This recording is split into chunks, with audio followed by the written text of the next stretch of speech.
Hi, I'm John Byrne, editor of Poets and Quants, with Handicapping Your MBA Odds. With me is the always witty, entertaining, and highly informative Sandy Kreisberg, a leading MBA admissions consultant and the founder of HBSGuru.com. He is a guru. Well, we're here to handicap the odds of an MBA candidate who wants to get into one of the world's elite MBA programs. And as we do in our highly popular columns on Poets and Quants, we'll analyze whether a real-life applicant has what it takes to either get into a big school or whether, in fact, that person might be dinged. Too bad. Today's candidate is a 25-year-old American male with a 730 GMAT and a super high GPA, 3.88, from what he calls a second-tier Ivy League institution. Think Cornell, UPenn, Dartmouth, Brown. He was in the honors program. He majored in international relations, and so we should call him Mr. Global, I think. During college, he did internships with the Council on Foreign Relations, UN Peacekeeping, and a summer course in Beirut, Lebanon. He spent 3 months at Deutsche Bank in Berlin, writing a report on the Middle Eastern economy post-Arab Spring. And for the past year, he's been with a high-growth tech startup in Berlin, working in business development and strategy. He's hardly your typical American guy. After all, he speaks Arabic, German, and a bit of French. And he has very high ambitions to go to a very good business school. His target schools, Harvard, MIT, Columbia, and Stanford. Sandy, what do you think? Mr. Global has Stanford Business School written all over him.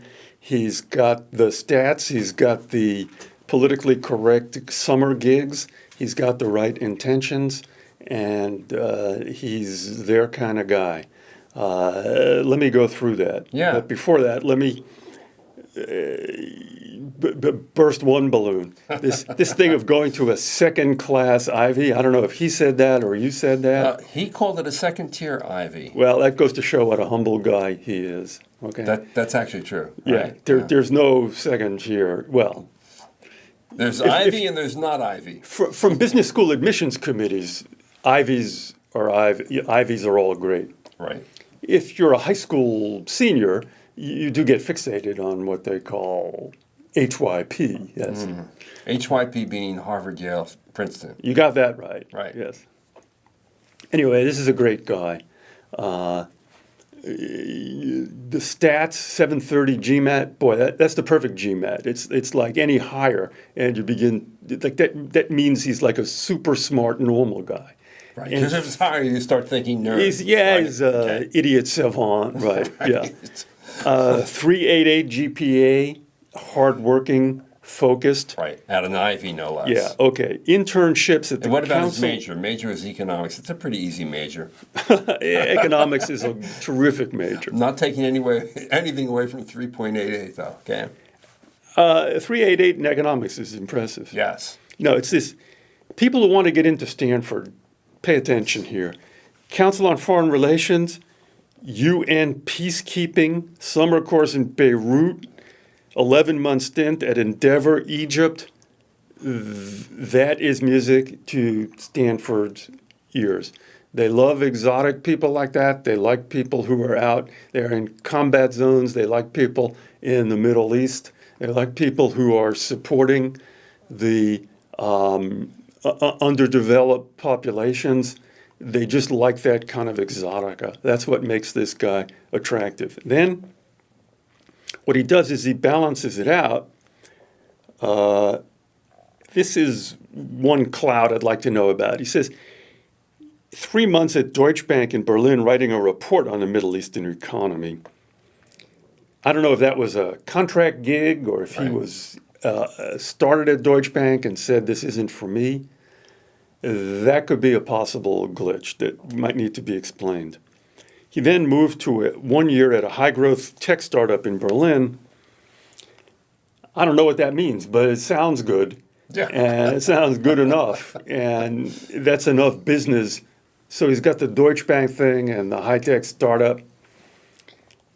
it would help if that's a real company, okay, and it's not, you could say that, your roommate's business plan is a high-tech startup. Yeah. Okay, so it would help if that was a real company with venture capital backing or, sales or, any metric of, reality. Plus That his would role, help. right?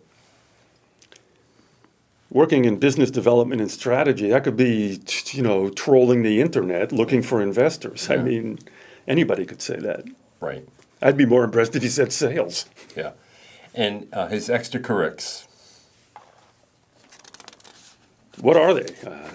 Let me see. I think he's just, I don't recall. He doesn't need any extracurrics. He's been running around too much. Yeah, that's true. And he is. Short-term goal, work for a consulting or a larger tech firm in the U.S. That sounds correct. Consulting is probably the better default. And Long-term and wants shouldn't- to start an international venture capital firm.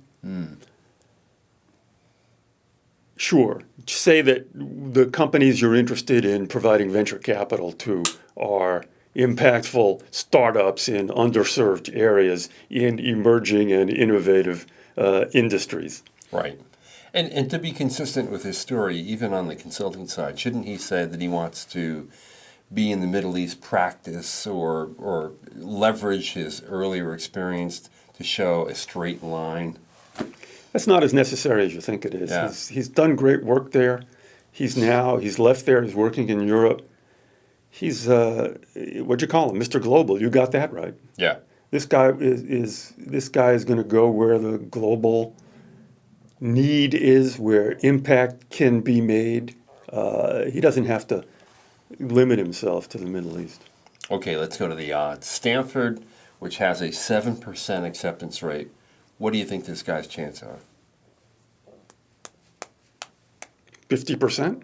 Wow. With acceptable execution? Right. That's really high for Stanford. He's got everything they love. Yeah. Okay, Harvard.